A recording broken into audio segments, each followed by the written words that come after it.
jamendo.com.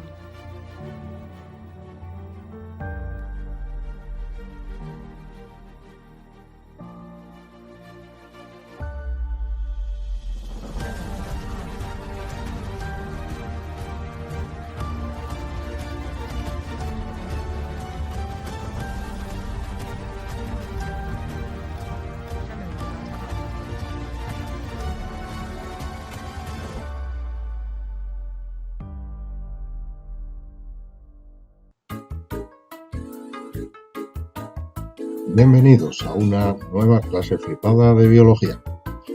En el vídeo de hoy vamos a estudiar una introducción a una de las partes del metabolismo, el catabolismo, que tenéis que concebir como lo que estáis viendo, una especie de central productora de energía. Vamos a verlo.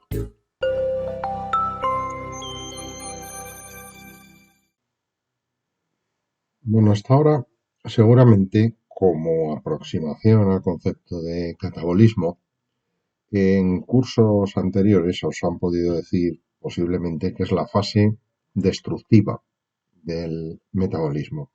Destructiva no con las connotaciones negativas que podemos entender, sino en el sentido que comentaba en el último vídeo, que a partir de moléculas grandes, complejas, se van a obtener moléculas más sencillas, para lo cual hay que romper enlaces, y al romper esos enlaces se libera la energía que contienen. Cada enlace contiene una energía. De hecho, hemos clasificado de esa manera los enlaces fuertes y débiles, y hemos dicho que los enlaces covalentes son fuertes en comparación con el puente de hidrógeno, que es un enlace débil. Bueno, pues los enlaces que se van a romper aquí son covalentes. Sin embargo, esa definición ahora ya nos queda un poquito casposa. La definición más adecuada para el catabolismo es la siguiente. Se considera que el catabolismo es el conjunto de procesos redox que libera la energía de los enlaces para producir energía química en forma de ATP y GTP, sobre todo ATP. Bueno, quiero destacar de esta definición dos cosas. Primero, es un conjunto de procesos redox, no de cualquier tipo de reacción, sino de procesos redox, o sea, de oxidación-reducción. Se llaman así porque las reacciones redox, en las reacciones redox, para que una molécula se oxide, otra se tiene que reducir. Porque, bueno, pues ahora veremos por qué. Están conectadas realmente la oxidación y la reducción. Y la segunda cosa que quiero resaltar es que libera la energía de los enlaces. Insisto, los enlaces químicos, especialmente los covalentes, son fuentes de energía. Si rompemos esos enlaces químicos, la energía que contienen la podemos aprovechar, la podemos convertir en otro tipo de energía. Bueno, en este caso es en el mismo tipo de energía química también, pero almacenada en otra molécula. ¿De acuerdo? Es decir, por ejemplo, vamos a romper glucosa para formar ATP. Vamos a transferir la energía que estaba en los enlaces de la glucosa a los enlaces que tiene el ATP. Bueno, y para eso, como os decía, se tienen que producir reacciones redox, reacciones de oxidación y reducción. Y me voy a parar un poco a hablaros de esto. Mirad, creo que ya en otro momento del curso os lo he avanzado, pero ahora lo vamos a ver de forma más sistemática. La definición de los procesos redox es muy sencilla. Son reacciones de transferencia de electrones. Ya está. Entonces, pensad un poco en lo que eso significa. Si hay transferencia de electrones, una molécula tiene que dar electrones, o sea, perderlos. Mientras que otra molécula tiene que aceptar esos electrones. La molécula que actúa como dador de electrones se llama molécula reducida. La molécula que va a actuar como aceptor de electrones se va a llamar molécula oxidada. Esto es algo que tenéis que tener meridianamente claro. Lógicamente, una molécula reducida se convierte en una molécula oxidada. También puede ocurrir la viceversa. De modo que, ¿cómo se llamará la primera reacción? Pues oxidación, ¿no? Puesto que la molécula reducida se convierte en molécula oxidada, es decir, se está oxidando. Mientras que la reacción inversa será una reducción. Bueno, la cuestión está en identificar cuál es la molécula reducida y cuál la oxidada. Las moléculas, aisladamente, no están reducidas u oxidadas, lo están siempre por comparación con otra. De esto hemos hablado ya aplicado a otros términos. De modo que una molécula estará reducida cuando tiene menos oxígeno, más hidrógeno o cede electrones en comparación con otra. La cesión o aceptación de electrones en la mayoría de las reacciones yo no lo veo. Por ejemplo, en esta reacción. Yo aquí no veo qué molécula está cediendo electrones o aceptándolos. Pero sin embargo, si me fijo en la cantidad de oxígeno y en la de hidrógeno, entonces me puedo dar cuenta que esta de aquí es la molécula reducida, porque tiene, por ejemplo, menos hidrógeno, perdón, menos oxígeno, o más hidrógeno, o ambas cosas a la vez. De acuerdo. Con la molécula oxidada ocurre lo contrario. Yo os sugiero que os aprendáis bien las condiciones que tiene que reunir una de las dos, la que más rabia os dé, y ya sabéis que la otra tiene que ser al contrario. ¿De acuerdo?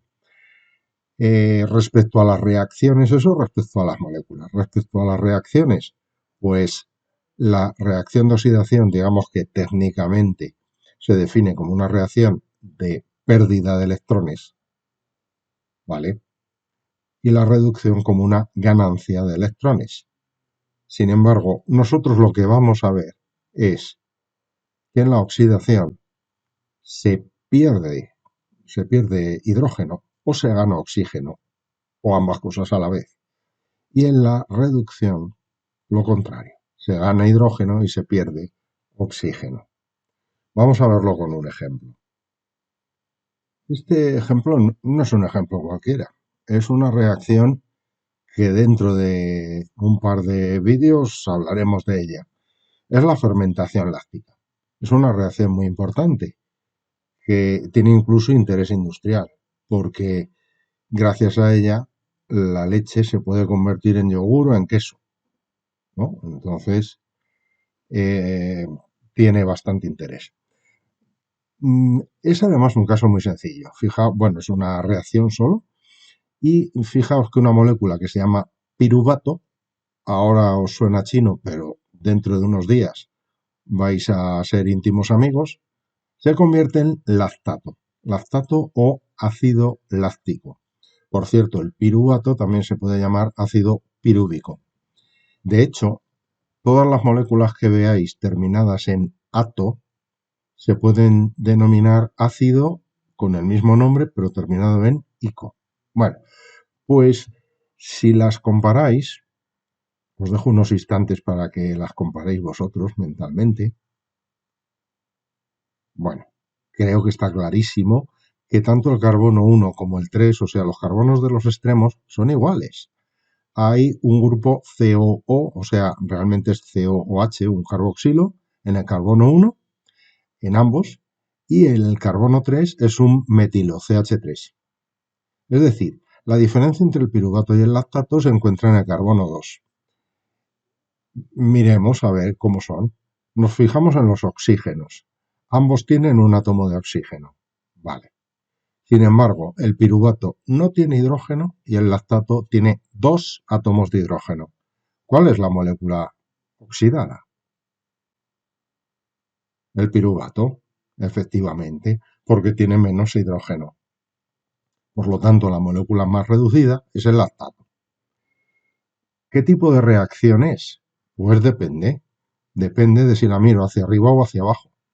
Si la miro hacia abajo, es una reducción, porque el piruvato se convierte en lactato. El piruvato oxidado se convierte en lactato reducido. Es una reducción. Si lo miro hacia arriba, es una oxidación. El lactato reducido se convierte en piruvato oxidado. ¿Os dais cuenta? Bueno, esto es lo que tenéis que manejar bien. Respecto a la lactato deshidrogenasa, que aparece ahí ese nombre, no tiene mayor importancia, no es algo que os vayáis a tener que aprender, pero hombre, dado que termina en asa, parece claro que es una enzima. Es la enzima que controla esta reacción. Y respecto al NADH y al NAD, que los conocéis porque los hemos estudiado ya, son, a ver, pensad un poco qué son coenzimas transportadoras de electrones. Bueno, pues todavía esto resulta un poco novedoso, pero en unos instantes vamos a hablar de ello y vais a ver que os va a ayudar también a detectar cuando una reacción es una oxidación o una reducción.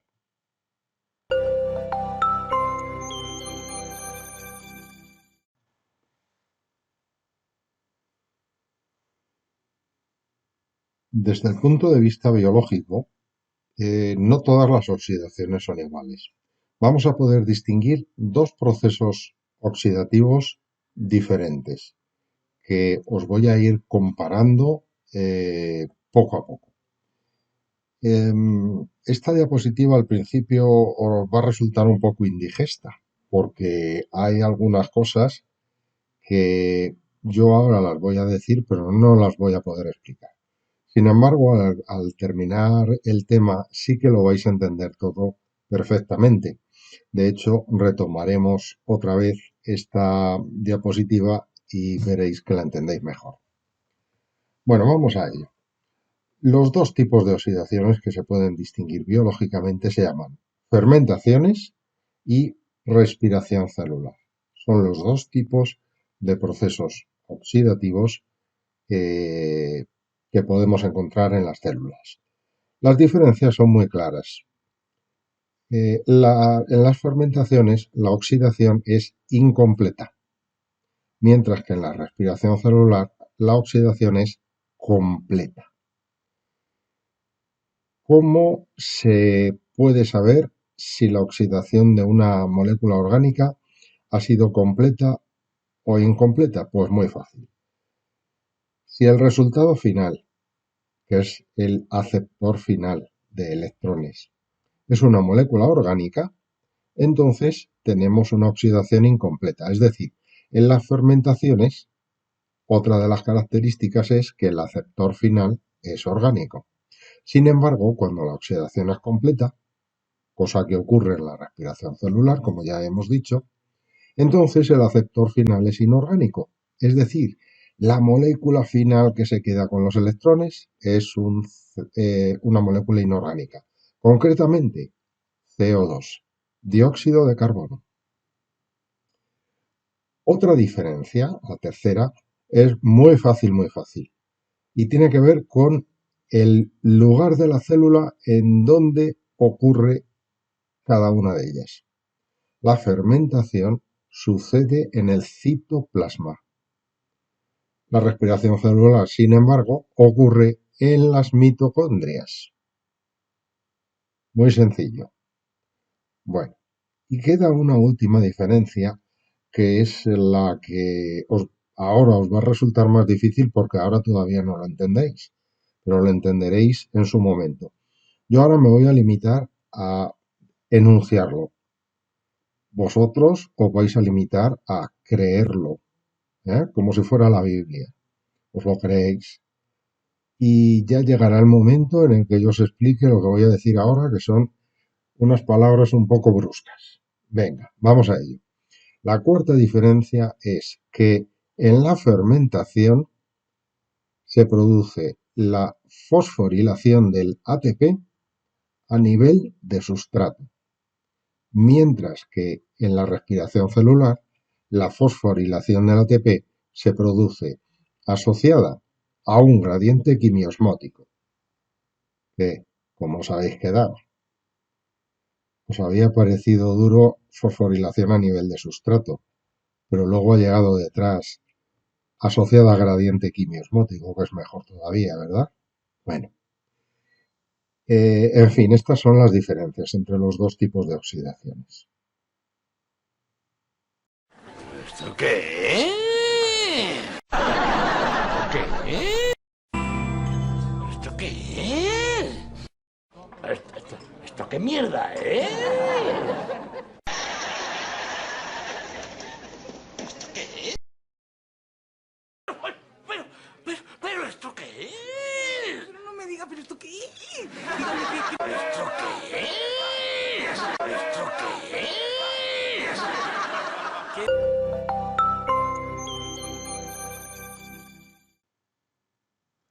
Vamos a terminar el vídeo hablando de cuáles son las funciones del catabolismo. Hombre, la primera parece evidente porque de hecho ya la hemos dicho. Hemos dicho que el catabolismo sirve para producir energía. Y efectivamente, esta es la principal función, la obtención de energía útil. ¿En qué consiste esto? Bueno, pues a lo largo del catabolismo, los electrones que van extrayéndose de las moléculas van disminuyendo su nivel energético, como podéis ver en esta gráfica. A medida que el nivel energético de los electrones decrece, la diferencia de energía es captada por otras moléculas, por ejemplo, nucleótidos monofosfato, para añadir un fosfato más y convertirse en nucleótidos difosfato, que tienen un nivel energético mayor. Es decir, ya sabéis que la energía ni se crea ni se destruye. Entonces, la energía de los electrones no se pierde, simplemente pasa de unas moléculas a otras, en este caso a los nucleótidos. Concretamente, se pueden llegar a acumular tal cantidad de energía como para formar no solo nucleótidos difosfato, sino también nucleótidos trifosfato. Es un proceso muy parecido al que ocurre en una central hidroeléctrica.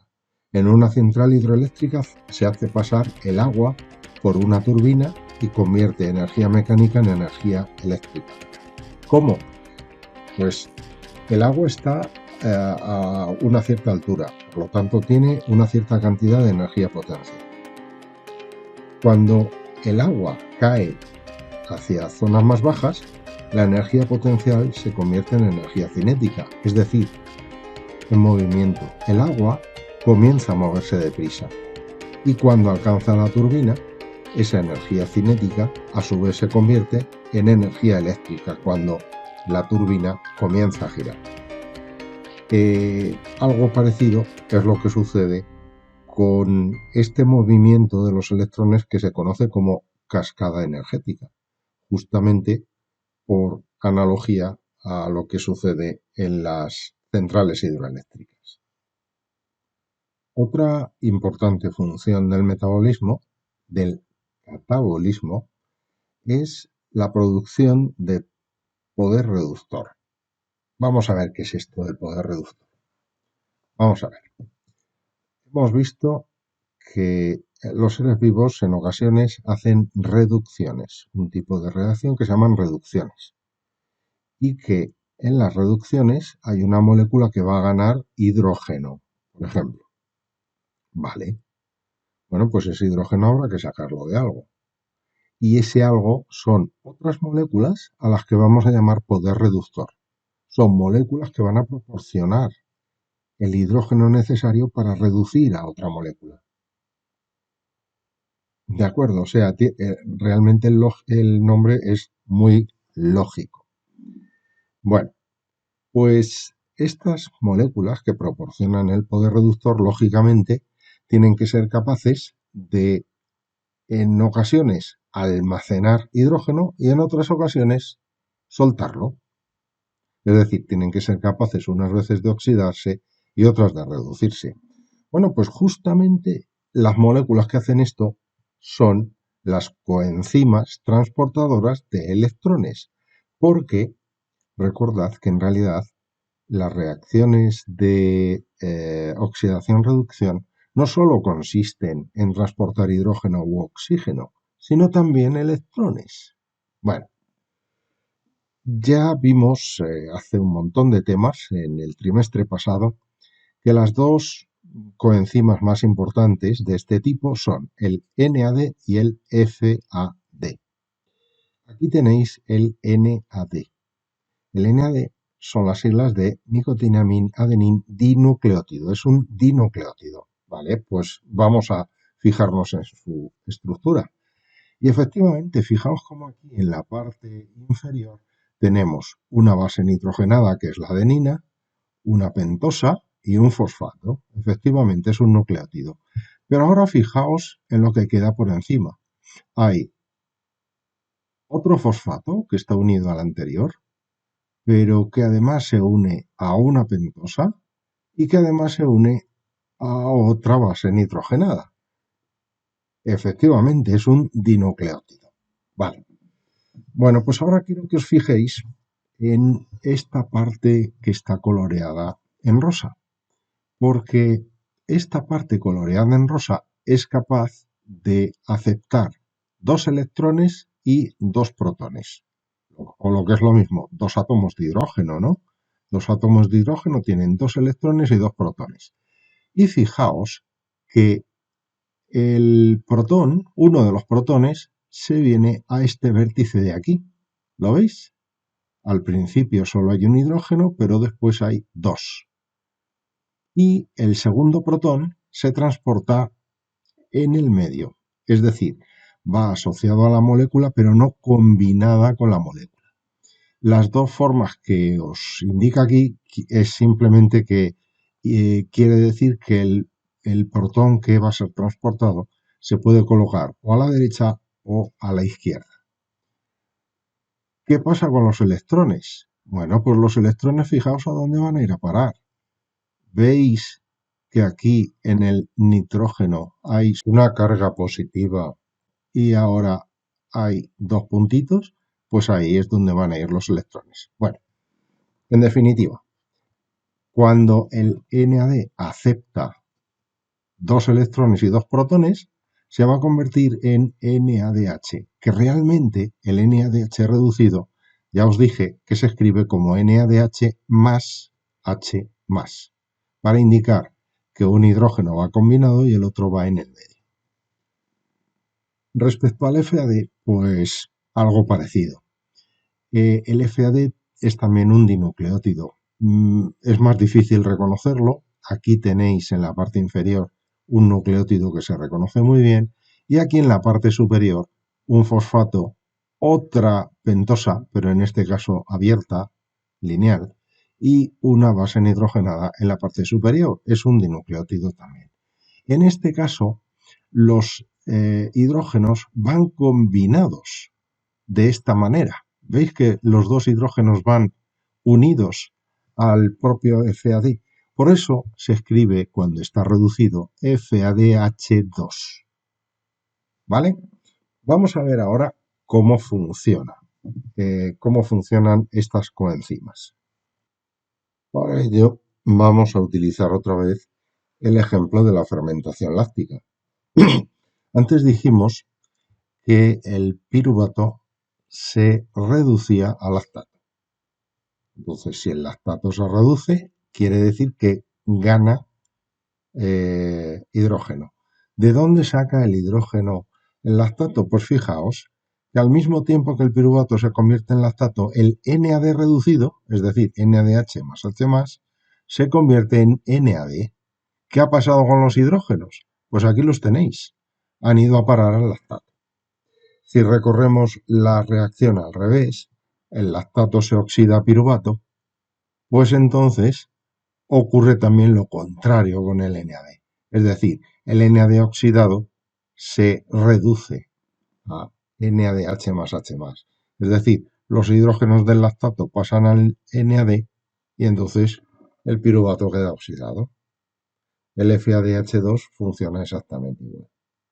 Esto, de todas formas, vamos a ver un montón más de ejemplos a medida que vayamos viendo las reacciones del catabolismo. Y por último, la tercera función es proporcionar precursores metabólicos. Es decir, durante el catabolismo, a medida que van transcurriendo las reacciones, parte de las moléculas intermedias pueden servir para que a partir de ellas se forme otra ruta metabólica. Este tipo de moléculas son precursores metabólicos. Posiblemente no os ha quedado esto todavía muy claro. Simplemente tenedlo ahí y cuando estudiemos el ciclo de Krebs, ahí vamos a hablar otra vez de esta función. Y con esto terminamos el vídeo de hoy. Hoy ha quedado un poco largo, pero bueno, hemos ganado un día de esta manera. Me despido de una nueva clase flipada y deseo, como siempre, que os haya resultado muy útil. Me despido hasta el próximo vídeo.